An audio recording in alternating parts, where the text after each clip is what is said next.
John Kim Show. The John Kim Show. You better get ready for the John Kim Show. The John Kim Show. The John Kim Show. You better get ready for the John Kim Show. All right, and welcome everybody to the inaugural episode of the John Kim Show. I'm just going to spend a little bit of time today discussing the show, what you can expect in the episodes ahead, and it's called the John Kim Show. So if you want to know about the show, you got to know a little bit about me. And the most important thing about me is my mission. I have a mission statement in life, which I've honed down through the years, and everything that I do is organized around these three words. My mission is to create connection. And we'll talk about what that means in a second, but the value proposition to you is that if you can create connection in your life, which I'm going to go through in these upcoming episodes in the show, then really it's going to help you to live a healthier, happier life. So if you want to be miserable, and if you want to die tomorrow, you should probably go listen to something else. But if you want to be healthy and if you want to be happy, then let's get into what it means to create connection. Now, from the perspective of health, if you think about from human history, what that has meant, this idea of a person, what it means to be healthy, it was always sort of a holistic concept. Aristotle used to talk about the body and the mind and the soul and how they're really intertwined and inseparable.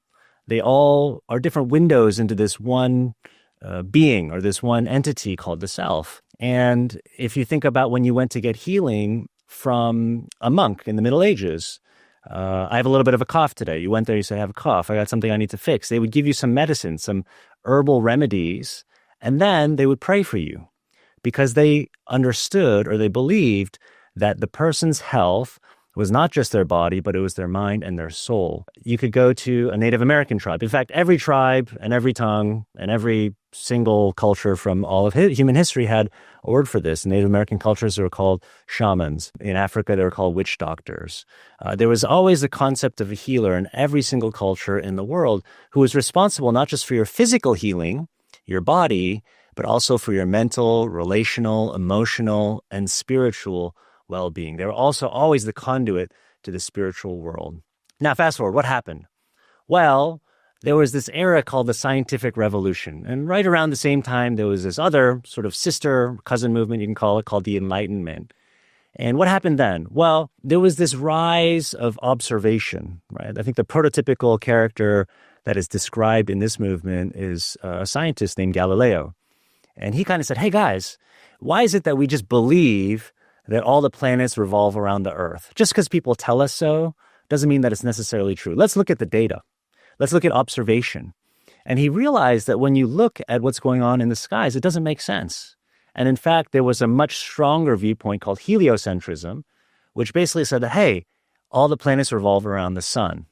So him, Newton, a whole bunch of other scholars rose up and they said, let's pay attention to what you can see, what you can observe. And so this idea of observation, of materialism, and from that was born this idea of science. You can observe things, you can predict things based on certain laws that describe the natural, seeable, observable universe.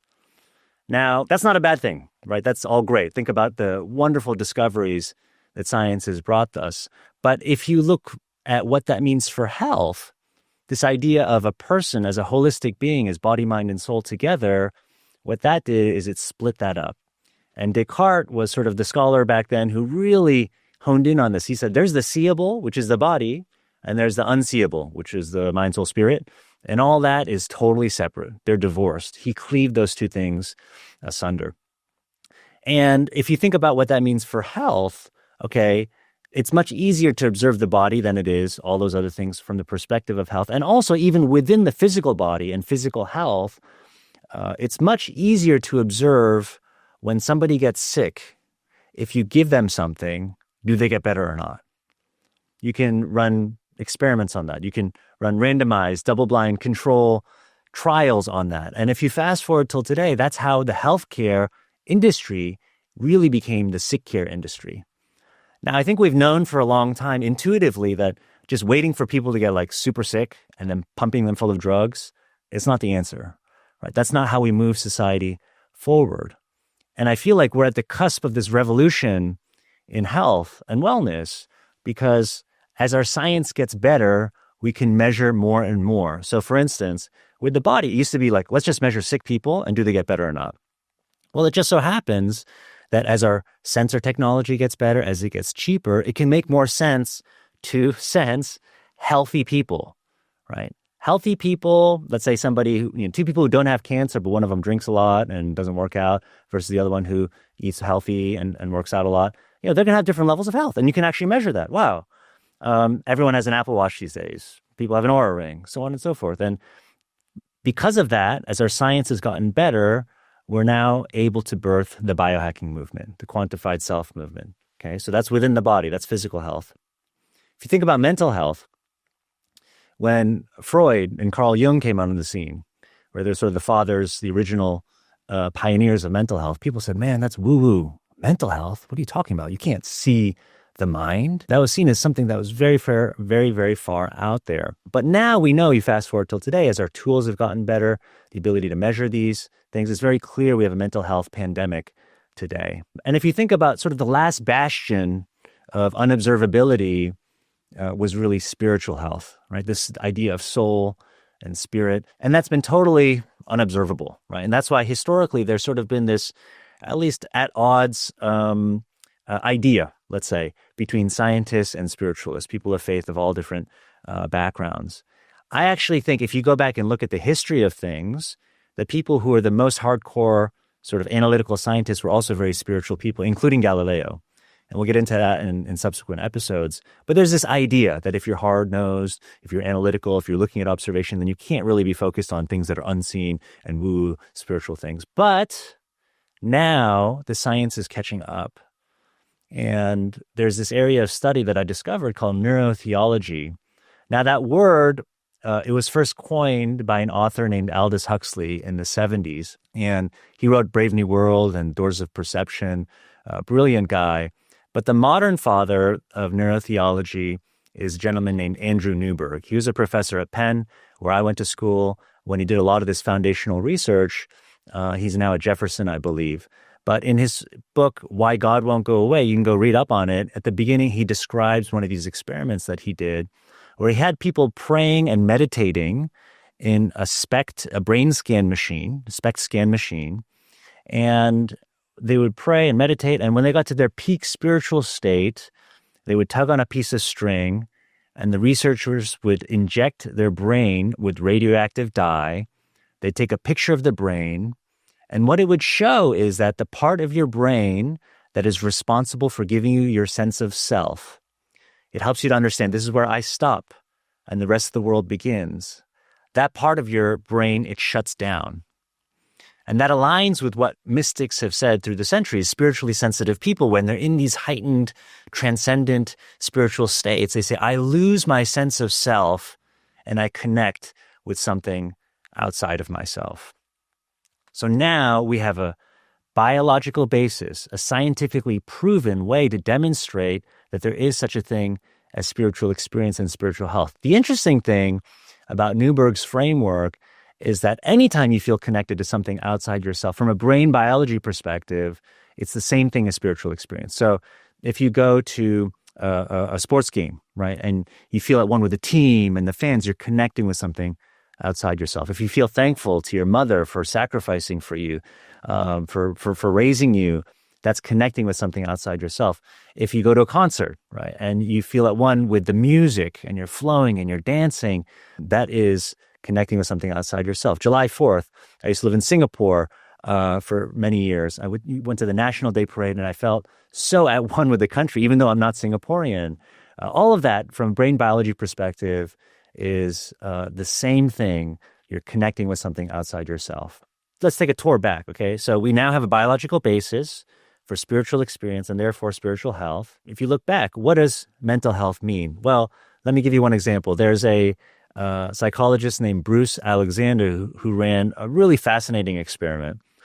He had one rat, solitary rat, in a cage with 2 bottles of water. One of them was plain, and one was laced with some drugs. I think it was cocaine, right? And the rat would sit there in the cage, and he tried both bottles of water, but then he liked the cocaine water more, obviously. So he kept drinking it until he died. So he literally killed himself by drinking cocaine water. Then he had another cage, much bigger cage, and he put a bunch of rats in there. And he put some toys, some things they could run around on. They were free to play, to socialize, to mate. Same thing. One bottle, that was water that was plain, and one bottle of water filled with cocaine. And some of the rats drank a little bit of the cocaine water, but predominantly they didn't. And none of them drank so much that they died. And it just shows us, right, that again, mental health is about connection. There's so many experiments that demonstrate that not just anxiety and depression, things that lead to suicide, but all sorts of mental health conditions, if you're in community, if you have connection with people, then it's going to make you feel more healthy from a mental health perspective. And then let's go to physical health. Some of you guys might have heard of this book. It's been turned into a Netflix series called The Blue Zones, right? Dan Boydner. And basically, the blue zones are areas in the world where a high percentage of people live to above 100 years old. Now, they've distilled 9 factors that lead to this, that lead to people living a healthy, long life. And half of those factors basically have to do with this idea of connection, right? A strong sense of purpose outside of yourself, deep relationships with family, usually a faith community, and so on and so forth. So you can see across all these threads, this idea of connecting to something outside of yourself, it makes you more healthy spiritually, mentally, and physically. Now, it ends up, this idea, it's not new, right? There's a rabbi who once said, you can only ever truly love yourself. And the only way you can love others is to see them as an extension of yourself. I went back and I just mulled over that. It just blew my mind. You can only ever truly love yourself. And the only way that you can actually love somebody else is to see them as an extension of yourself. And as I meditated on what he said over and over, it just kind of dawned on me, this is why the oldest truisms about love say things like love your neighbor as yourself, as if they are an extension of yourself, or do unto others as you would have them do unto you, as if you're an extension of yourself. Or sometimes you hear at weddings, that is why a man leaves his father and mother, joins with his wife, and they become one flesh, one body. The Prophet Muhammad in the Hadith said, when one limb aches, the whole body reacts with sleeplessness and fever. Buddhism talks about the interconnectedness of all things. The Apostle Paul said, how can the eye say to the hand, I don't need you? How can the hand say to the foot, I don't need you? No, we're all part of one body. We are all extensions of each other. And it's not just from the spiritual domain, right? But if you think about it, every single story that's ever been told for human history, there's always a protagonist and an antagonist. And the villains, like Lord Voldemort and Darth Vader and Ebenezer Scrooge, they're all out for number one, right? They're very selfish. It's this worldview of I am separate from the world. I'm better, right? And I'm protecting myself. But if you think about all the heroes of these stories, from Harry Potter to Luke Skywalker to Aslan, they're self-sacrificial. It's not because they have low self-esteem. It's because they understand that framework, that they're connected. They're part of something that is greater than themselves. Now, where does this all go wrong? It can go wrong in certain points. There was one time I was having dinner with a friend of mine in New York, and he's a Korean American like me, and he runs a big hedge fund. And I was asking him, a lot of Korean Americans of my generation, they grew up going to church because Koreans, when they go abroad from Korea, they sort of congregate socially in the church. And so some of them are, hardcore churchgoers, and some of them are like really not. You could be like a Satan worshiper and you're going to go to church if you're Korean, right? So anyways, we all grew up going to church. He had left the church. And so I just asked him, tell me, like, what happened? Why'd you leave? And he said, John, it's just so crazy. Like, I would go to church and these Korean kids are so damn competitive. And they'd be like, dude, I'm going to kick your butt in math. I'm going to kick your butt in science.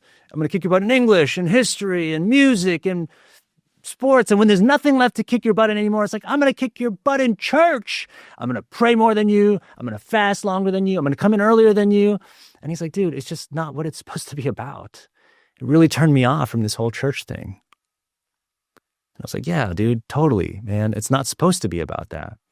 How is it that this movement that started from this dude, Jesus, he was all about connection. He was all about, like, he's the one who actually quoted when somebody asked him, what's the most important thing in all of Scripture? He's like, dude, you got to love God and you got to love other people as an extension of yourself. Love your neighbor as yourself. That's what he said. Right? So how does it go from that to like, I'm going to kick your fucking ass in church? It's like mind-boggling, right? The church is sort of associated typically with sort of the right, okay? And by the way, I am a Christian. I'm an open-minded Christian, I'll call myself, I guess. But I also am a hippie. I used to be a deadhead, still a deadhead. I used to tour around with a jam band called Fish. I had my own jam band where I was the lead singer. I used to have dreadlocks. So I'm very understand that side of the spectrum too, right? And I live in California, so I'm surrounded by this. And, this whole woke thing, I think it started from a good place, right? Woke just means sort of enlightened. This idea that, hey, we need to take care of everybody, right? Especially those people who are maybe underrepresented or haven't had a voice historically, whether they be racial minorities or maybe women or the LGBTQ community. I think that's all great, right? But where it gets a little bit wonky is when people start proving like, I'm more woke than you. I'm going to kick your ass in being fucking woke. What do you mean you're not okay with your 5-year-old at school being asked over and over again, are you sure you're a boy? Are you sure you're a boy? Are you sure you're a boy? Or what do you mean you're not okay with this law?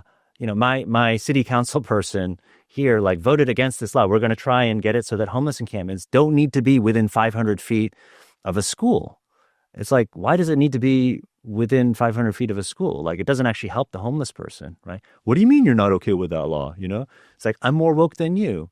What do you mean you're not okay with needles being distributed to drug addicts in the parks where your children play, right? You see, it gets wonky when it goes from let's help people because we're all connected to I'm more woke than you. We're separate. That's a place of ego and separation. See, these policies that get put into place when that happens, when you go from a place of connection to a place of separation and ego, it changes. And these policies aren't designed to help. They're designed to help the politicians get votes and get into office, but they're not designed to help the actual constituents that they're supposed to help. And actually, all of this has to do with the structure of society that's basically happening because of technology. And let me explain that for a second here. So there's an author named Steven Pinker who wrote a book, many, many great books. I'm a big fan of his, but he wrote a book called The Better Angels of Our Nature.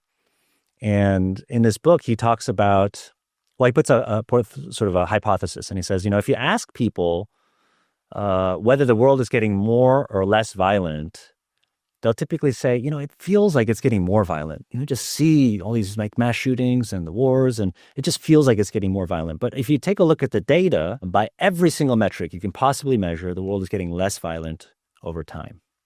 Now, why is that? He says, actually, both those two things are these contradictory trends are due to the same underlying factor. And he doesn't exactly call it this, but basically I'll call it this. It's Moore's law. This ability to store, process, and transfer information is doubling about every 18 months. And that's been something that's been happening basically through all of human history. But when it's from a very, very low base, it's not noticeable.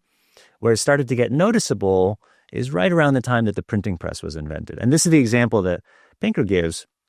He says, when you're able to store, process, and transfer information better, faster, cheaper, that means it increases the ability for us to have what cognitive scientists call theory of mind. It's basically essentially empathy, right? I can feel what somebody else is feeling. I can think what somebody else is thinking. They call this theory of mind. It's basically, for me, connection. How do we act as one body? It's because we're feeling what each other are feeling. We're all moving together. We have a central nervous system that is built out so that we can communicate in a very quick and rapid way. The example he gives, so in the printing press, before it came out, people, for instance, they had slaves, right? And they would have functional conversations with their slaves. Hey, give me some tea, can you give me a foot rub, whatever they say. But all of a sudden, with the printing press, there are these books, right, giving firsthand accounts. And books are essentially perspective-taking machines. All of a sudden, you're in there, you're thinking what the person is thinking, you're feeling what the person is thinking. So all of a sudden, these slave-owning people, masters, they would be reading books of what it's like to be a slave, to feel their feelings, to think their thoughts, to be ripped away from your family, to have no agency, to live the life that they were living. And they said, oh my goodness, wow, maybe I should be nicer to my slaves.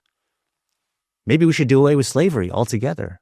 Some scholars have attributed the abolitionist movement, the women's rights movement, the children's rights movement to the printing press. Remember Oliver Twist and all these books? In fact, all of Enlightenment thinking, this rise of the individual, this idea that we need to treat everybody with dignity and respect, regardless of what their socioeconomic class is, regardless of what their race is, regardless of what their sexual orientation is, all of that came from and originated with the printing press. It's kind of crazy, right? So you fast forward the printing press. If the printing press allows you to perspective take and think what other people are thinking and feel what other people are feeling, then what does that mean about the telegraph and the telephone and the television and the computer and the internet and now with AI, right? And pretty soon brain-machine interfaces. So all these things are just rapidly speeding up at an exponentially accelerating rate our ability to be connected, to act as one body, to have empathy, to feel what you're feeling, to think what you're thinking. If I put my finger on a stove, it hurts. My whole body jumps away. Why? It's because my finger is connected to the rest of my body through the central nervous system. Well, what's happening is, 100 years ago, somebody was starving in Africa or whatever, I didn't know about it. I didn't do anything about it. I didn't feel their pain. But nowadays, oh my goodness, there's war over here. Shoot, we got to do something about it, right? So what's happening is the global central nervous system of our global body, of all of us, is getting built out. So we are becoming more and more connected. This is happening without me, without you. It's structural, fundamental change that's taking place in our world today. And I think it's a great thing, and I want to be a part of it. And that's why my mission is to create connection. Now, there are some dangers, of course, as this happens, right? With anything, there's a good side, there's a bad side, and all that obviously depends on your perspective and what you even define as good and bad. But just let's call it traditional, human, normal, good, bad kind of objective function. With every single technological development, this has existed, actually. So right now we're dealing with AI. AI, I think, is a good thing generally, but there are a lot of dangers with AI, and a lot of criticisms about where this might take us. Before this, you had the internet. People should say, well, yeah, it's good, it's connecting, but, it enables child pornography as an example, right? That's actually true. You go back to the television, they said it rots your brain. People are not doing intellectually interesting things anymore. They're not getting out and using their bodies to play sports. And actually, all that stuff is true. And you go back, the telephone, people said that's breaking apart the family unit. And that was actually true too, because before the telephone, you just sit at home and you talk to your family. But after that, I can call my friends, I can call people who aren't at home, I call my colleagues. And so it's true, it did actually break apart the family unit to some extent. And you go back all the way, every single technological development had some criticism, even back to the invention of writing itself. Socrates famously said, writing is bad because it makes you forgetful. And that's actually true too, because back then, before there was writing, people used to memorize whole books, right? That's how these oral traditions and these stories in the Bible itself and the Iliad and Odyssey and all these things, they were told because people memorized whole books. And all of a sudden, if you write it down, you don't have to memorize it anymore. That's true. So I don't think that these developments don't have their danger. They do, and we need to be aware of them. But I think net, personally, I believe in a good world. I believe in a good God. I believe the future is good. We just need to be careful. Now, one of the things, bringing it back to politics, that is somewhat dangerous about the world that we live in today is that as we get more and more connected, and as this information flows between our brains faster and faster, there's a lot of distraction, okay? So it's tough to figure out what to sift through and what to pay attention to. And the brain, unfortunately, it has this mechanism, this little part of your brain, it's almond-shaped thing called the amygdala, which is just searching for fear, oh, where's the fear? Where's the danger?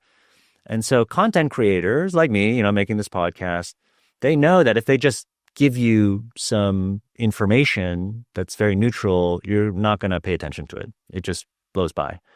But if they do something that says fear, fear, fear, danger, danger, danger, and they encapsulate it in a story, then it's going to be much more viral. It's going to stick in your brain more, and you're more likely to share it. And of course, anybody who wants to sell a story, anybody who wants to sell a product, anybody who has a cause that they want to get forward, they're going to start doing this. And that includes politicians. Right? Politicians these days, They need to get votes to get into office. In order to get your vote, they need your attention. In order to get your attention, typically what they do is they need to say extreme things in a very acerbic, combative way so they can hook your amygdala and get you to pay attention. And that's why politics is more and more polarized over time. It's a really unfortunate, dangerous part about this idea of connection, what's happening in society today.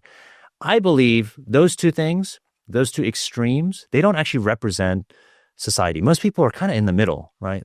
Most of us just want like good government, gives us some things that we need, basic services, access so we can be happy with our families and make a living and all this stuff. But it just feels more and more disparate because of the way technology has brought us to become more extreme. A lot of the messaging is there. I feel like this middle, I call it the radical middle. I consider myself a part of that. And again, like I have this right side of me, the evangelical Christian, all my brothers and sisters there. And then I have like this hippie jam band side of me, all my brothers and sisters over there. And I'm just, man, can't we all just get along? You know what I mean? And it's just, I feel so neutered, right? If I'm just going to say something that's kind of in the middle, nobody's going to pay attention to that. But I feel like there's a movement that's about to take place as we launch this sort of idea of connection that, hey, no, we do have a voice. We do have power. And we're going to bring people together. By the way, it doesn't mean that the people in the middle don't have extreme views. It's not about that at all. Google ran some research on what makes for their most effective teams. And there's been a lot of sort of value placed on diversity. And it's true. The more diverse backgrounds you have, the better outcomes the teams have. And that's because if you have a diverse sort of set of backgrounds, socioeconomically, racially, gender, all this stuff, you're going to have a broader set of ideas to pull from. And creativity is always about sort of going wide and getting a lot of ideas and then honing in and figuring out which one you want to execute. Well, so diversity is good, but you know what? They found that what is really important as well is psychological safety. If you have a lot of different ideas, but people don't feel like they can share them because they're going to get ridiculed for them, then it doesn't matter. So you need this safe space where a lot of people with a lot of different ideas can come and share and feel respected and accepted. And that's basically connection, right? If you're part of one body, hey, we're part of one team, and you might say something different than me, but I still respect you because I know we're out for the same thing. That's connection. That's being one body.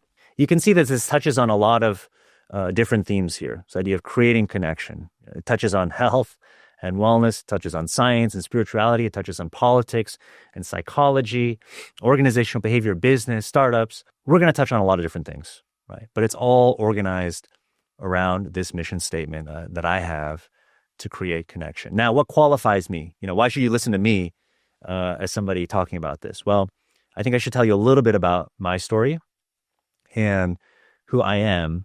And I think I had a very, very big revelation of my identity. Not too long ago, I have a mentor named Dave Gibbons who does this sort of flow consulting. He'll spend some time with you. You tell him sort of your life story, and then he'll give you some words about who you've been created to be. What is your unique original design? So I told him my story, and I'll just rehash you very quickly, right? But I said I was born in Boston, and I grew up in a suburb there. And Boston's known to be a very racist city. I was one of the very few minorities in my town, so I got bullied a lot.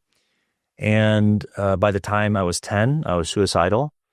And I would think, man, if I just went away, these guys would be sorry for the way they treated me. When I turned, 12 or 13, I started to rebel, like a lot of kids do. But what I found, which was really interesting, is that the more I rebelled, the more these kids started to accept me and respect me.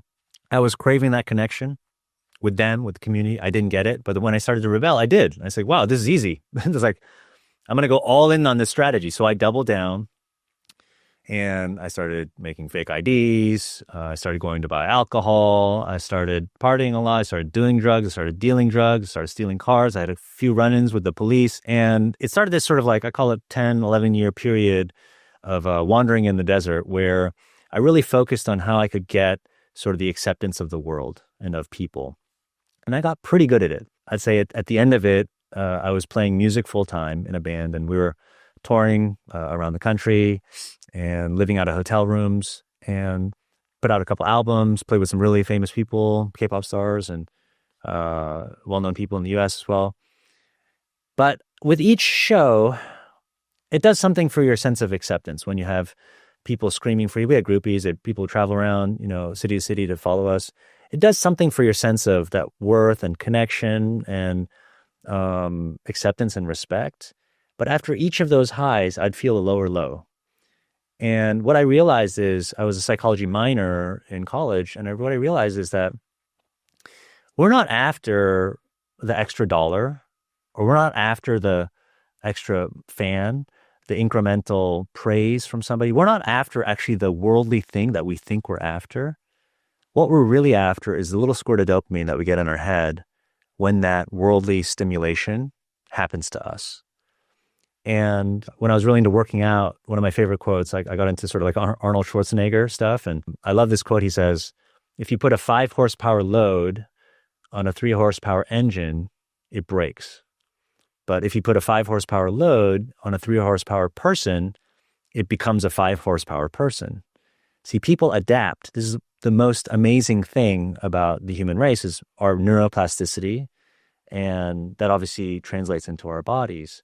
But what that also means is that if you were happy with 100 fans in yesterday's show, you're not going to be happy with 100 fans today. You need to be on this treadmill, always searching for more and more and more, even to get the same squirt of dopamine, not even to get more. And so I realized this, and there was this funny thing that happened. We were in a show. I was looking out at the audience. I think it was in South Carolina somewhere. And I played the electric violin, and I heard a voice say, "Come home." And I looked around at my bandmates. I was like, did they hear that? And, they were just playing. And so I guess they didn't hear it. And I was really confused by what that meant because I was pretty much homeless. I was in Boston. I grew up in the Boston area, and then I moved to Philly for college. And then, I worked a little bit. I was in this band full time. We were touring around the country, but we were basically living out of hotel rooms. So it felt very homeless. I was like, what the heck is that? Korea is definitely not home. By the way, the 3 things that I felt were the reasons why I got bullied as a kid were my family, my faith, and my culture. My family, my parents were outsiders. They're immigrants. They didn't know what was going on. They weren't connected to the community. I was Korean, right? Everyone was Irish or Italian in my town. So they had all these jokes that I didn't understand. They went to one of 2 Catholic churches in the town. We went to a Korean Protestant church that was 30 minutes away. So all these things are reasons why I'm an outsider, right? Why I don't feel that connection. So when I thought here, it's like, what is home? And I said, well, it's not Boston. Like, nobody's there. My parents had moved. It's not Korea. They moved there, but that's the reason I got bullied is Korea. And what the heck? So I realized in that context, I went away and I meditated, and I realized it's not a physical place. Home for me in that specific situation, it was more a state of mind. It was these 3 things. It was my roots, my family, my faith, and my culture. And it was the beginning of this process for me to understand that, hey, it's okay to be me, right? It's okay to embrace who I am. And so I quit the band, I moved to Korea, I reconciled with my parents, and I started going to church again, albeit with a much more, I think, open mind than where I had started out. And, I was there for a while. I became a trader at a hedge fund. I moved to Singapore, and I was at Goldman Sachs there, in the commodities industry. I had a brief stint at the Swiss firm called Mercuria, and then I set up this venture capital firm called Amasia, moved to LA. And this is when I met Dave, and he was giving me this flow consult. And at this point, I had noticed this pattern. I had flipped industries a lot. I had switched and moved to different cities and countries. And I noticed that I felt guilty about it, right? I would always switch to something new. I would enjoy it for a while, and then it started to feel like uncomfortable. I mean, this is not my calling. Maybe I need to do something else. And so when I met Dave, I was starting to get that feeling as well about venture capital. And I was thinking maybe I should go be a pastor. So I'd actually enrolled in part-time seminary at Fuller here in Los Angeles. And so Dave, he heard this all and he said, look, I have one word for you. You are an and person. The word A-N-D, and person. See, there's this kind of wisdom out there that in order to be successful, in order to add value to the world and to give back, you need to do one thing and you need to do it very, very well. And that's not wrong per se. Malcolm Gladwell and the 10,000 hour rule and all this, there's something right to that. Specialization is good. But more important than specialization is being true to yourself. And you're somebody who's been designed to be at the intersection of things. You're not east or west, you're east and west. You're not faith or work, you're faith and work. You're not analytical or creative, you're analytical and creative. And he said, I'll tell you, this is why you've switched industries and geographies so much, is because the first few years when you get into something, that's John, commodities guy turned venture capitalist. You're at the intersection of things. You're like, oh, okay, yeah. And so you feel like you're in your element. But after a while, you've sort of made it to the inside, right? Doing interesting things with some of the industry's most well-known people. Then that's just John, the VC. And you start to feel uncomfortable because you're not living in the way you've been designed to live. And I'll tell you what's going to happen. It's the same things happen, same feeling every time. That's John, the musician turned hedge fund trader. That's John, the entrepreneur turned musician. Same thing's going to happen here. If you go be a pastor, I'll tell you, you're going to love it. You're going to love it for a year or two. But then all of a sudden, and you're going to be a great pastor and all that. But you're going to be a pastor, and then it's going to be John, the VC turned pastor, to eventually it'll become John, the pastor, and you'll start to feel uncomfortable. So you actually don't need to change what you're doing. If you look at your life, you've already structured it in a way that's true to your identity. It's just subconscious, the way that it ends up manifesting. So at this point, I was a VC. He said, look at yourself. Look, you're a VC. You're sort of in the secular world, but you're preaching at your church on Sundays. You're on worship there, right? As in you're playing in the band in front of people, and you're on the board and all these things. And not just that, but you're praying for your atheist founders at your VC firm. And when you forget to, they're asking you, hey, you forgot to pray for me. Can you pray for me on a weekly call? So you're already blending. You're not faith or work. You're already at this intersection of faith and work. Look at you with your vlog. Right? It's like a lot of VCs, and you are too. You're in your spreadsheets. So you're looking at your financial models. But dude, you have a vlog. Top video's got 1 million views. You're writing songs for your portfolio companies and featuring them on this vlog. Like, that's a creative exercise. Okay, you're already at the intersection of being analytical and creative. And East and West, I mean, look at yourself, dude. I was in Singapore at the time. You're traveling the Bay Area once a month. You have portfolio companies and investors across both sides of the pond. And this cultural fluidity that you have, it's very true to you. So I'll tell you what you need to do. You don't need to change your vocation. You don't need to move to a new city. Your life is already the way that it's meant to be. You just have to stop feeling guilty about it. You just need to change your perspective. You are designed to be at the intersection of things. So if you look at my resume, it looks just very confused, but I've come to understand, hey, this is my identity. This is how God's created me. And so what's another word for intersection? It's connection. That's what my life is all about, okay? Last thing I'll say today is just a dedication. I wanted to dedicate this podcast to my dad, my late father. Let me just tell you a little bit about him, and you'll kind of understand why. My dad was like lots of things that he wasn't great at, okay? But God is fair.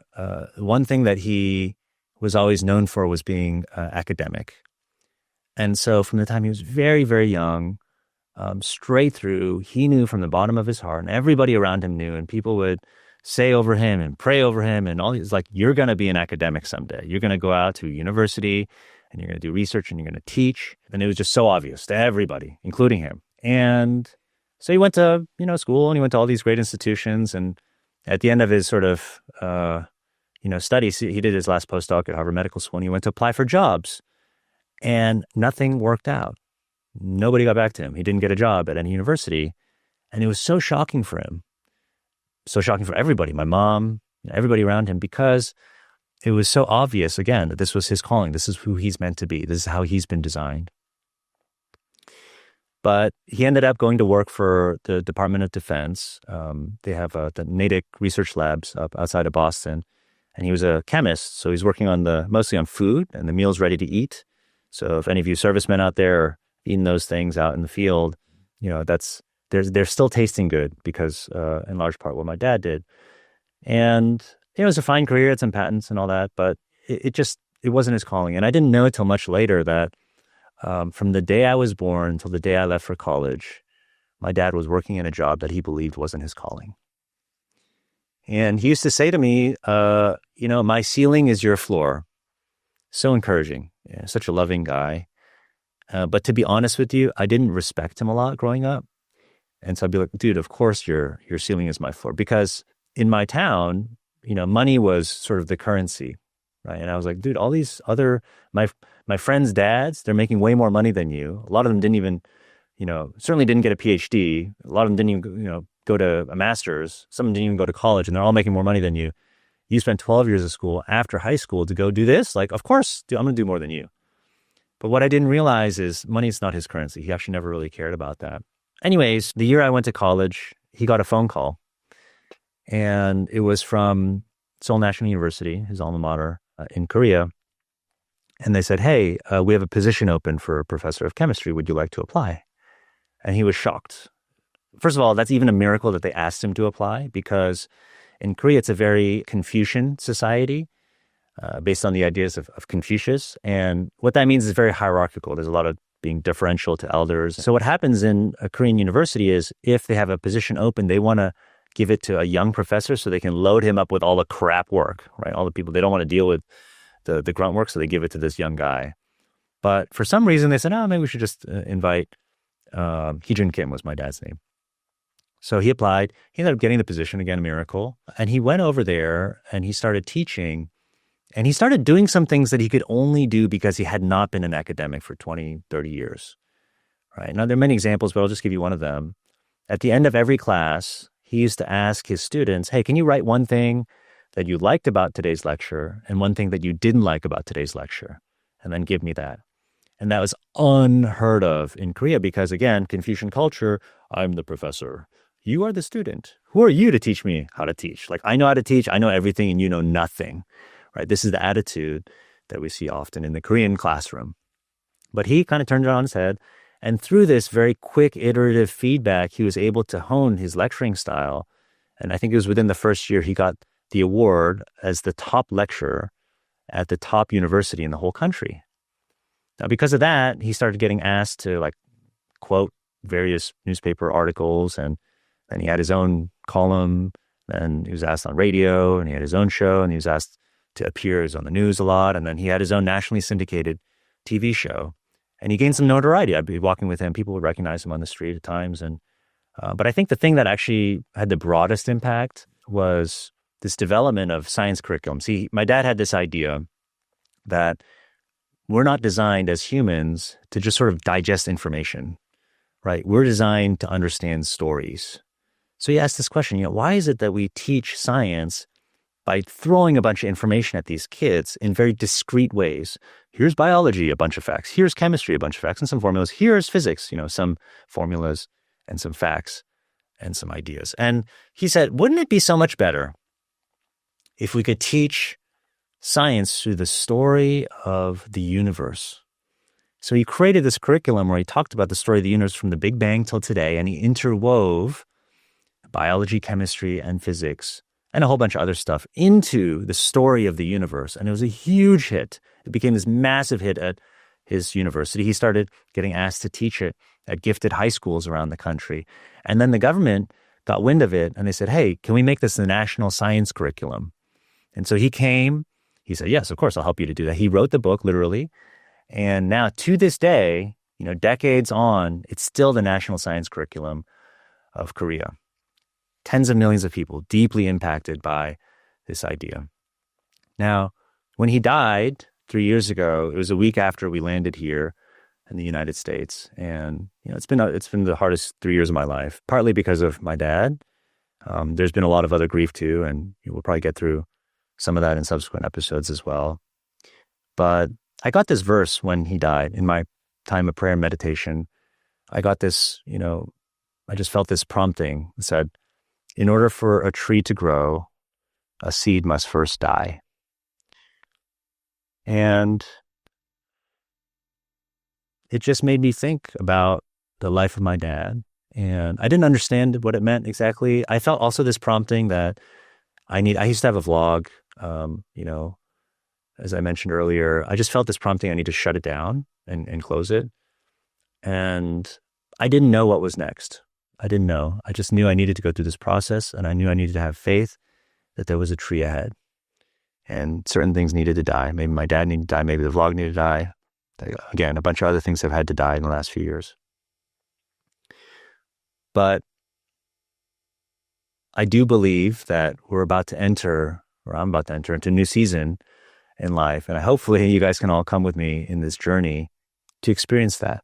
right? There's a tree growing. I think this podcast might be part of it. I think it's a privilege for me to take his mantle, to bring the joys of the universe and all of creation, to simplify it, put it into stories, make it digestible and really interesting for people. And so that's what I'd love to invite you all to join me on today. So Appa, I know you're out there and I'm really proud of you. And I just want to dedicate this podcast to you. And I hope I can make you proud through this as well. So that's it. I think that's all I have for you guys today. I love you all very much. I hope through this process, we can create connection. I feel connected to you. I hope you can feel more connected to me, that you'll be more connected to the loved ones around you and all of, again, the universe and creation. And through that, again, let me tell you, you're going to learn how to live a healthy, happy life. Take care. We'll see you guys. Have a great day ahead. The John Kim Show. The John Kim Show. You better get ready for the John Kim Show. The John Kim Show. The John Kim Show. You better get ready for the